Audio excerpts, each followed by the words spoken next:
Hello students, मैं दीपक पाठक एक बार फिर नई वीडियो के साथ। चैप्टर चल रहा है अपना इलेक्ट्रिक चार्ज एंड फील्ड।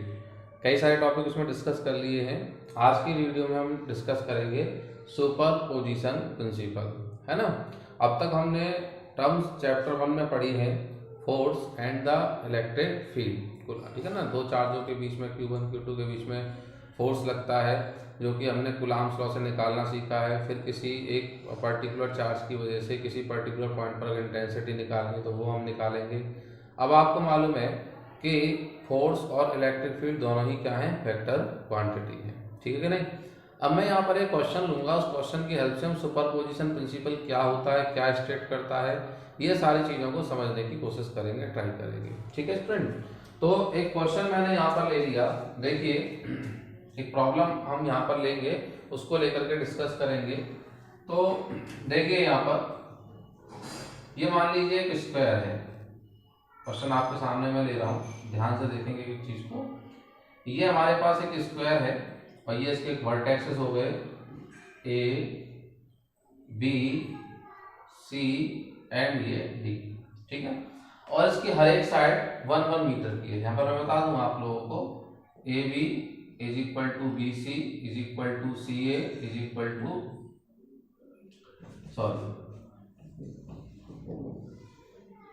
यहाँ पर बता देता हूँ आप लोगों को, AB is equal to BC is equal to CD is equal to DA equal to this is what 1 unit. हर एक साइड 1 की है, ठीक है। मान लीजिए यहाँ पर चार्ज रखा हुआ है, दैट इज व्हाट -Q, ठीक है। यहाँ पर क्या रखा है, +Q। इधर क्या रखा है, C पर +Q, और इधर D पर क्या रखा है, D पर भी रखा है आपको +Q, ठीक है। ये रखा हुआ है, इतनी बात समझ में आ रही है आपको। यहाँ पर हियर आपने ये भी मान लिया कि Q की वैल्यू भी कितनी है, 1 यूनिट है या 1 कूलम्ब है, ठीक है। Q जो ये है, चाहे प्लस का हो या माइनस का हो, इसमें से कि हर एक की वैल्यू कितनी है, 1 यूनिट है। ये क्वेश्चन है और ये चीजें आप लोगों को गिवन है, ये मैं बता करके आप लोगों को चल रहा हूँ। क्वेश्चन हो गया, ये चीजें आप लोगों को गिवन हो गई। सही है करें, क्या कैलकुलेट करना है, to calculate net force on -Q charge at, ठीक है। यहां से मैं आप लोगों को सुपरपोजिशन प्रिंसिपल को समझाने की, है ना, एक्सप्लेन करने की कोशिश करूंगा, आप प्लीज समझेंगे, है ना। तो देखिए, ये आपके सामने क्वेश्चन हो गया। क्वेश्चन मैं आप लोगों को फिर दोबारा बता देता हूं कि हमारे पास एक स्क्वायर है, A, B, C, D इसके वर्टेक्सेस हो गए। इसके चारों वर्टेक्सेस पर, 4 वर्टेक्सेस पर चार्ज रखे हुए हैं, -Q +Q +Q +Q। अब आपको क्या करना है, देखिए, अगर आप अब तक जो कॉन्सेप्ट हमने डिस्कस किया, अब तक जो कॉन्सेप्ट हमने पढ़ा हुआ है, उसके अकॉर्डिंग आप देखिए, ये वाला चार्ज भी इसको अट्रैक्ट कर रहा होगा, ये वाला चार्ज इसको अट्रैक्ट कर रहा होगा, फोर्स लगा रहा होगा, और ये वाला चार्ज भी इसको अट्रैक्ट कर रहा होगा, मतलब क्या लगा रहा होगा, फोर्स लगा रहा होगा। मतलब एक ही चार्ज पर 3 और चार्ज हैं जो कि क्या कर रहे होंगे, फोर्स लगा रहे होंगे। 3 और चार्जेस हैं, फोर्स लगा रहे हैं। अब तक हमने कूलम्ब्स लॉ में 2 ही चार्जेस को पढ़ा है, लेकिन यहाँ पे 3 और चार्ज हैं जो क्या कर रहे होंगे, यहाँ पर इस पर फोर्स लगा रहे होंगे। तो हम ये जानना चाहते हैं इसमें, ठीक है ना, कि इस पे -Q वाले चार्ज पर, जो चार्ज A पर रखा हुआ, उस पर टोटल नेट फोर्स कितना लगेगा। बात समझ में आ रही है। लेकिन आप लोग देखिए, अभी तक दो चार्जेस के बीच में फोर्स निकालने के लिए जो टेक्निक, जो कॉन्सेप्ट हमारे पास है, वो सिर्फ क्या है, कूलम्ब्स लॉ है। और कूलम्ब्स लॉ कहता है कि हम एक बार में सिर्फ 2 चार्जेस के बीच में क्या निकाल सकते हैं, फोर्स कैलकुलेट कर सकते हैं। बात समझ में आ रही है, ठीक है। तो यहाँ पे हम इसको किस तरह से कैलकुलेट करेंगे, उसके बारे में हम लोग सीखेंगे, सुपरपोजिशन प्रिंसिपल को समझने की कोशिश करेंगे, ठीक है। तो जो कुछ पीछे सीखा है और जो वेक्टर की प्रॉपर्टीज हम लोगों ने 11th में पढ़ी हुई है, उनको अप्लाई करके हम यहाँ पे इसको सॉल्व करेंगे। कैसे सॉल्व होगा, देखिएगा जरा ध्यान से, ठीक है। तो देखिए, इसके सॉल्यूशन की बात करेंगे हम लोग। तो देखो यहाँ पर लेट, मैंने यहाँ पे -Q को एक चार्ज मान लिया, that is what the Q0, ठीक है। Q0 यहाँ पर मान लिया, ठीक है। या चलिए इसको मैं मान लेता हूँ, दिस इज व्हाट Q1, और इसको यहाँ पर हमने मान लिया Q1, इसको मान लिया Q2, इसको मान लिया Q3, और ये वाला जो चार्ज है इसको क्या मान लिया Q4, Q1 Q2 Q3 और Q4। अब इसका मतलब ये हो गया कि मुझे Q1 पर फोर्स निकालना है Q2 Q3 और Q4 की वजह से, है ना। यानी कि आप मान लीजिए मुझे कैलकुलेट करना है यहाँ पर F1 वेक्टर, क्या निकालना है F1 वेक्टर, ये निकालना है। यानी कि चार्ज 1 पर टोटल नेट फोर्स कितना लग रहा होगा ये हमको कैलकुलेट करना है, ठीक है। अब आप जानते हो कि F1 वेक्टर कैसे निकलेगा। F1 वेक्टर क्या होगा, F1 वेक्टर यानी चार्ज Q1 पर जो फोर्स लग रहा होगा वो कौन लगा रहा होगा, इस पर ये भी लगा रहा होगा, है ना। इसको मैं बोल देता हूँ इस पर F12, मतलब 1 पे किसका फोर्स लग रहा है, 2 का फोर्स लग रहा है। उसके बाद ये हो जाएगा आप लोगों के पास दिस इज व्हाट, फोर्थ भी लगा रहा होगा इस पर F14, और ये 3 वाला भी इस पे लगा रहा होगा F13। बात समझ में आ रही है। यही है दैट इज व्हाट द, ये जो है दैट इज SOP, ठीक है ना, या POS प्रिंसिपल ऑफ सुपरपोजिशन, जो क्या कहता है कि किसी चार्ज पर अगर आपको नेट फोर्स निकालना है तो वो क्या होगा, सभी चार्ज जितने भी चार्ज उसके आसपास प्रेजेंट हैं उनके सबके फोर्स का क्या होगा, वेक्टर सम होगा, उनके सबके फोर्स का क्या होगा, वेक्टर सम होगा, ठीक है। बात समझ में आ रही है। ये कॉन्सेप्ट है जिसको हम यहाँ पर क्या कर रहे हैं, डिस्कस कर रहे हैं, ठीक है। That is the principle of superposition, principle of superposition. So बात सुपरपोजिशन प्रिंसिपल की चल रही है दोस्तों, है ना। तो एक बार फिर दोबारा से आप लोगों को बता देता हूं क्या प्रॉब्लम है, क्या कॉन्सेप्ट है, किस चीज को हम लोग क्या कर रहे हैं, डिस्कस कर रहे हैं। देखिए कूलम्ब्स लॉ में हमने भी फोर्स कैलकुलेट कर रहे थे, लेकिन कूलम्ब्स लॉ में सिर्फ 2 चार्ज थे जो एक दूसरे पे कितना फोर्स लगा सकते हैं हम उससे कैलकुलेट कर रहे थे। यहां हमारे पास देखिए इस क्वेश्चन को जो हम डिस्कस कर रहे हैं, हमारे पास ये रहा एक चार्ज Q1 के पास ये रहा Q2। अब देखिए Q1 पर Q2 Q3 Q4 एक चार्ज है, एक चार्ज पे अब तक कूलम्ब्स लॉ में एक दूसरा और चार्ज, मतलब अगर यहां तक कूलम्ब्स लॉ लगा सकते थे, लेकिन ये 2 चार्ज और आगे, टोटल 3 चार्ज मिलकर के इस बेचारे अकेले चार्ज पर फोर्स लगाएंगे तो टोटल कितना फोर्स इस पे लगेगा। बात समझ में आ रही है। अब आप जानते हो फोर्स एक कैसी क्वांटिटी है, वेक्टर क्वांटिटी है, और जब भी किसी एक ऑब्जेक्ट पर पॉइंट पर मल्टीपल फोर्सेस लगते हैं तो फिर हमें क्या करना पड़ता है, वेक्टर प्रॉपर्टी का यूज करना पड़ता है। बस यही तो है सुपरपोजिशन प्रिंसिपल, कि भाई बेचारा एक चार्ज है, इस पर नेट फोर्स कितना लग रहा होगा ये हमें कैसे मालूम चलेगा। यानी कि देखिए Q2 का फोर्स F12, Q4 का फोर्स F1 फोर्स, और Q3 का फोर्स यानी कि F13 फोर्स किसके ऊपर, Q1 के ऊपर। इन सब का क्या करना पड़ेगा, वेक्टर सम करना पड़ेगा। बात समझ में आ रही है। चलिए अब कैसे करेंगे, लेकिन आप लोगों को मालूम है ना, ये भी जानते हो आप लोग कि जब भाई वेक्टर सम करते हैं तो सम करते समय भी सिर्फ हम क्या कर सकते हैं, दो ही वेक्टर को प्लस कर सकते हैं, एक साथ हम 2 से ज्यादा वेक्टर को प्लस नहीं कर सकते। जबकि यहाँ पे कितने वेक्टर हैं, यहाँ पर 3 वेक्टर हैं, 3 वेक्टर्स हैं यहाँ पर, उनको आपको ऐड करना है, ठीक है कि नहीं। तो इसको कैसे कर पाएंगे उसके बारे में हम लोग क्या कर रहे हैं, बात कर रहे हैं। तो चलिए देखिए, मैं इस डायग्राम को अगेन जो है क्या कर रहा हूँ, रीड्रॉ कर रहा हूँ, ठीक है। जहां समझ में नहीं आएगा नोट कर लेंगे, दोबारा पूछ सकते हैं आप लोग, कमेंट करिएगा, है ना, कांटेक्ट कर सकते हैं मुझसे, ठीक है। देखिए मैं इसको दोबारा जो है क्या कर लेता हूँ, है ना, अगेन मैं इसको रीड्रॉ कर लेता हूँ और 1 बाय 1 आप लोगों को समझाने की कोशिश करता हूँ। ये हमारे क्या हो गए, दिस इज द वर्टेक्सेस हो गए, ठीक है कि नहीं। यहाँ पर क्या हो गया, Q1 बराबर क्या हो गया, -Q हो गया, ठीक है कि नहीं। यहाँ पर Q2 इज इक्वल टू क्या हो गया, प्लस का Q हो गया, और यहाँ पर Q4 इज इक्वल टू क्या हो गया, ये प्लस का Q हो गया।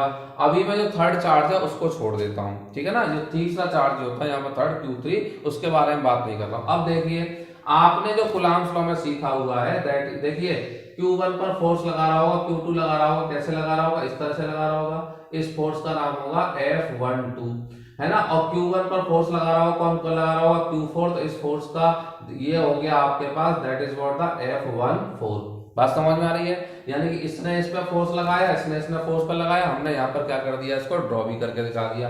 अच्छा 2 फोर्स लग रहे थे, 2 फोर्स की वजह से नेट फोर्स निकालने के लिए क्या लगाते हैं, parallelogram law of vector addition. तो ये आपके पास क्या आ गया, that is what the F1 dash, क्या आ गया ये F1 डैश, यानी कि इसका फोर्स, ठीक है ना, यानी कि ये 2 फोर्स दिख रहे हैं आपको, एक ये रहा और एक ये रहा, इन दोनों का वेक्टर सम क्या होगा, F1 डैश होगा। बात समझ में आ रही है। तो देखिए हम यहाँ पर क्या कर रहे हैं, देखिए फोर्स, ठीक है ना, ऑन Q1 किसकी वजह से, due to Q2 and Q4 की वजह से जो फोर्स है वह क्या हो गया F1 डैश। क्या हो गया भाई F1 डैश। सही है कि नहीं। अब F1 डैश देखिए किसी भी वेक्टर के लिए बेटा हमारे पास दो बातें होती है।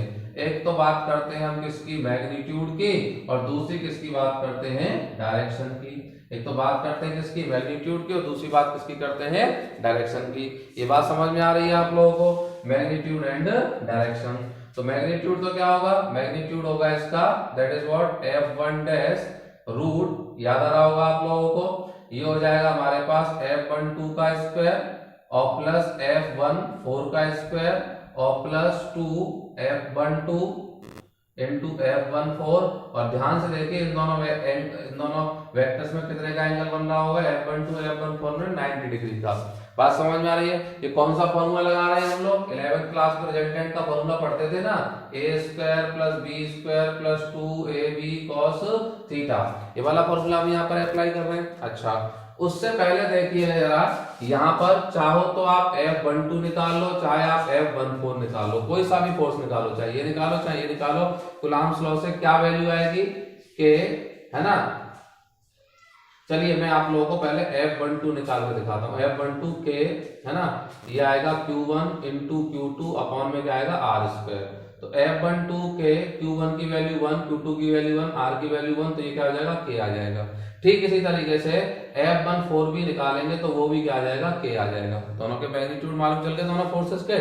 चलिए अब यहाँ पर वैल्यूज को पुट करते हैं तो F1 डैश ये क्या हो जाएगा आपका K square plus 2K into K और cos 90 डिग्री की वैल्यू क्या होती है cos 90 डिग्री की वैल्यू होती है 0। तो ये हो जाएगा आपके पास F1 डैश ये हो जाएगा आपके पास 2K स्क्वायर। तो आप इसको सॉल्व करके लिखेंगे तो ये क्या हो जाएगा आपके पास √2K। तो ये मैग्नीट्यूड आ गया। बात समझ में आ रही है। अब डायरेक्शन के लिए जब आपको बताया कि दो फोर्स है ना इस तरीके से परपेंडिकुलर होते हैं है ना तो सीधे सीधे क्या डायरेक्शन का फॉर्मूला हो जाएगा। मान लीजिए यहाँ पे मैंने बना लिया this is what the beta dash. ठीक है तो tan बीटा डैश डायरेक्शन के लिए ये एंगल बना लिया बीटा डैश। ठीक है ना तो tan बीटा डैश क्या हो जाएगा इसको मान लो B और इसको मान लो A। तो क्या होता था फॉर्मूला एंगल का tan beta is equal to B sin theta upon में A plus B cos theta ये होता था। ओके बात समझ में आ रही है। जब थीटा इज इक्वल टू क्या हो जाएगा 90 डिग्री हो जाएगा दोनों वेक्टर के बीच में एंगल अगर 90 डिग्री का हो जाएगा तो यही फॉर्मूला क्या हो जाएगा tan बीटा B अपॉन में A। B की जगह पे यहाँ पे कौन है B की जगह पे यहाँ पर है F14 और A की जगह पे कौन है A की जगह पे है F12। So tan beta dash is equal to K upon में K। तो कितना हो जाएगा 1। तो tan बीटा डैश 1 को अपन लोग क्या लिख सकते हैं tan 45 डिग्री है ना। तो beta dash is equal to कितना हो जाएगा 45 डिग्री। यानी कि ये वाला जो एंगल है ये कितना निकल के आ गया ये आ गया हमारे पास 45 डिग्री निकल करके। कितना निकल करके आ गया this is what the 45 degree. ठीक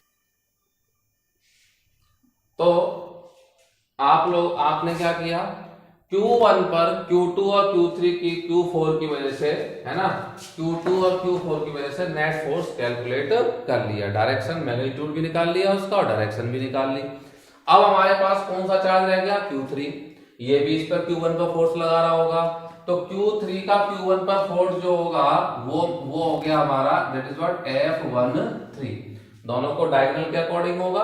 दोनों जो भाई फोर्स हमेशा कहाँ लगता है दोनों चार्ज को मिलाने वाली लाइन पर लगता है। बात समझ में आ रही है। तो इसके अलावा हो गया बात समझ में आ रही है ये। ठीक है यहाँ तो कोई दिक्कत नहीं है। तो अब हम क्या निकालेंगे अब यहाँ पर मैं कैलकुलेट कर देता हूँ फटाफट से F13।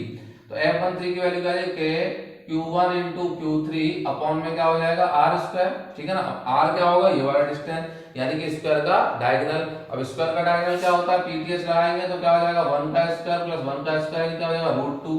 तो ये हो जाएगा आपके पास F13 के 1 इंटू 1 अपॉन में क्या हो जाएगा ये दिस इज व्हाट √2 का स्क्वायर। ठीक है तो F13 क्या हो जाएगा K है ना और ये हो जाएगा अपॉन में K अपॉन में 2। बात समझ में आ रही है। अब देखिए इस डायग्राम को ध्यान से यहाँ पर ये A हो गया दिस इज व्हाट B ये C ये D। अब आप देखिए कि Q1 पर F1 डैश फोर्स पहले से लग रहा था और Q3 का कितना हो गया F13। तो अब नेट फोर्स, क्या चीज, नेट फोर्स अगर आप लोग कैलकुलेट करोगे नेट फोर्स ऑन Q1, तो देखो समझने वाली बात है, नेट फोर्स ऑन Q1 वो हो गया आपके पास F1। क्या हो गया F1, F1 क्या हो गया, F1 हो गया F1 डैश और प्लस F13 का वेक्टर सम। और F1 डैश क्या था, F1 डैश क्या था, है ना, यहाँ पर देखो F1 डैश वेक्टर सम था किसका, F12 और F14 का, इनका वेक्टर सम था, ठीक है नहीं। तो देखो एक तरह से अगर आप समझना चाहते हो तो समझ सकते हो बात को, मैं आप लोगों को समझा रहा हूं। अब देखिए ये हो जाएगा F12 और प्लस F14 और प्लस क्या हो गया F13। अब ध्यान से देखो हो गया ना तीनों फोर्सेस का वेक्टर सम, ठीक है। लेकिन हमने कैसे कर रहे हैं, पहले हमने 2 का कैलकुलेट कर लिया, फिर उसमें तीसरे को क्या करता है ऐड कर रहा है, क्योंकि वेक्टर प्रॉपर्टी में हम एक बार में सिर्फ 2 को ही क्या कर सकते हैं कैलकुलेट कर सकते हैं, सही है कि नहीं, बात समझ में आ रही है। तो अब देखिए अब हम निकालेंगे किसके लिए, इन दोनों का सम, F1 डैश का और F13 का, ठीक है नहीं। F1 डैश किसका है, Q2 और Q4 के फोर्सेस का वेक्टर सम है, यानी कि नेट, दोनों मिलकर टोटल कितना लगा रहे होंगे वो हम ऑलरेडी निकाल चुके हैं, सही है कि नहीं। तो अब देखो फिर यहाँ पे वही वाली बात हो जाती है, क्या हो गया मैग्नीट्यूड एंड क्या हो गया डायरेक्शन, मैग्नीट्यूड एंड डायरेक्शन। अब मैग्नीट्यूड कैसे निकलेगा, मैग्नीट्यूड देखो ये दोनों फोर्स F1 डैश और F13 एक ही डायरेक्शन में है, बात समझ में आ रही है। तो सीधे सीधे जब एक डायरेक्शन में सीधे सीधे ऐड हो जाते हैं, तो ये हो जाएगा आपके पास F1 डैश का मैग्नीट्यूड और F13 का मैग्नीट्यूड। तो F1 डैश कितना था आप लोगों के पास, वो था √2k, और F13 कितना था आपके पास, F13 था आपके पास k/2। तो देखो बेटा ये तो निकल के आ गया मैग्नीट्यूड। अब डायरेक्शन क्या होगी भाई, डायरेक्शन तो वही है सेम टू सेम, तो बीटा डायरेक्शन मान लीजिए बीटा है, तो बीटा किसके बराबर हो जाएगा, बीटा डैश के, तो बीटा इज इक्वल टू क्या हो गया 45 डिग्री। तो ये है प्रिंसिपल ऑफ सुपरपोजिशन, ये है प्रिंसिपल ऑफ सुपरपोजिशन, जिसमें कि आपने देखा किस तरीके से एक अकेले चार्ज पर उसके आसपास अगर कई सारे चार्ज प्रेजेंट हैं, तो हम किस तरीके से उस पर अकेले चार्ज पर, सिंगल चार्ज पर, इंडिविजुअल चार्ज पर क्या कर सकते हैं, फोर्स को कैलकुलेट कर सकते हैं। अब देखिए यहीं पर मैं आप लोगों को बता देता हूं कि अगर इंटेंसिटी कैलकुलेट करनी होती, ठीक है ना, बिल्कुल सेम टू सेम कॉन्सेप्ट है, कुछ नहीं करना होता इसके अंदर। अगर यहीं पर हमको इंटेंसिटी कैलकुलेट करनी होती तो क्या करना है, इसको आपको पता है vector E is equal to क्या होता है, F अपॉन में क्या होता है Q0 होता है, बात समझ में आ रही है, ठीक है नहीं। तो अब आपको क्या करना है, E is equal E vector निकालने के लिए जो भी फोर्स निकला यानी क्या निकला आपके पास F1 को आपको किससे डिवाइड कर देना है, F1 को आपको Q से डिवाइड कर देना है, बात समझ में। यानी कि देखिए इलेक्ट्रिक फील्ड इंटेंसिटी का कॉन्सेप्ट आपको समझा देता हूं, बस क्या हो जाएगा 4E एट A। अगर आपको पॉइंट A पर बाकी चार्ज की वजह से Q2, Q3 और Q4 की वजह से अगर इंटेंसिटी निकालनी है, तो सिर्फ इतना फर्क आएगा कि 4E एट A Q1 की वैल्यू जो है वो क्या हो जाएगी 1 हो जाएगी। वैसे तो हम 1 ही लेकर के चले थे, बात समझ में आ रही है, लेकिन अगर कुछ और भी होगी तो 1 हो जाएगी। तो ऐसे करके इसको समझिए कि अगर मान लीजिए फॉर Q1 के लिए है ना, ऑन Q1 यूनिट चार्ज पर, ठीक है ना, जो फोर्स है वो है F1 वेक्टर, तो 1 यूनिट चार्ज पे कितना होगा, तो F1 वेक्टर अपॉन में क्या हो जाएगा Q1 हो जाएगा, ठीक है ना। या फिर आप ये समझिए इंटेंसिटी अगर आपको निकालनी है तो फोर्स और इंटेंसिटी के लिए कोई फर्क नहीं है, बस इंटेंसिटी के लिए जो ये Q1 की वैल्यू है वो आप क्या लेके चलेंगे 1 लेके चलेंगे, है ना। इस एग्जांपल में 1 ही ली थी मैंने, ठीक है ना। तो अगर मान लीजिए जिस पॉइंट पर आप फोर्स निकाल रहे हैं, अगर वो उस पॉइंट पर रखा चार्ज अगर 1 यूनिट का है, तो इसका मतलब वही फोर्स की वैल्यू है और वही क्या है इंटेंसिटी की वैल्यू है, ठीक है कि नहीं, ठीक है, बात समझ में आ रही। अगर फोर्स निकलवाएगा तो यहाँ पे कोई चार्ज वो रखा होगा, अगर इंटेंसिटी निकलवाएगा तो आप मान के चलेंगे कि ए पॉइंट पर कितना चार्ज रखा है 1 यूनिट चार्ज रखा हुआ है, ठीक है। स्टूडेंट ये थोड़ा सा कॉम्प्लिकेटेड पोर्शन है इस चैप्टर का, है ना। हो सकता है कि यहाँ पर बहुत सारी चीजें जिन लोगों का वेक्टर थोड़ा सा कमजोर 11th में रह गया है उनको थोड़ा कम समझ में आया हो, ठीक है। तो कोई घबराने वाली बात नहीं है ना, आप पूछ सकते हैं आराम से, मुझसे कॉल करके आप पूछ सकते हैं, समझ सकते हैं, डिस्कस कर सकते हैं। और अगर आप लोग कहेंगे चाहेंगे तो इसके लिए और फर्दर एक और वीडियो किसी भी टॉपिक में अगर आपको लगता है कि नहीं ये समझ में नहीं आ रहा है तो आप मुझे बताएं, तो मैं उसकी एक अलग तरीके से वीडियो डाल करके आप लोगों को समझाने की कोशिश करूंगा। ठीक है स्टूडेंट, है ना? ओके।